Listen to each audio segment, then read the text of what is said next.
একটা মেয়ের জীবনে প্রচুর বন্ধু-বান্ধব আসে, তারপর আসে তার ভালোবাসার মানুষ, তারপর আসে তার শ্বশুরবাড়ি, তারপর আসে তার সন্তান। আমরা প্রতিনিয়ত কাজের চাপে, সংসারের চাপে প্রচণ্ড ফ্রাস্ট্রেটেড হয়ে যাই। সেই ফ্রাস্ট্রেশনগুলো আমরা অন্যকে যতটা না দেখাতে পারি, কাজের জায়গায় যতটা না দেখাতে পারি, দেখাই একটা মানুষের ওপর। সেটা আর কেউ নয়, মা।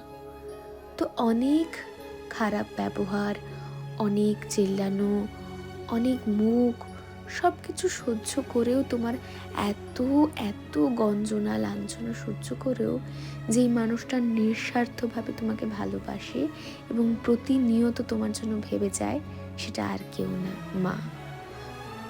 শুভ জন্মদিন মা। এইভাবেই হাসি খুশি থেকে পাশে থেকো। আর কিচ্ছু চাই না আমার।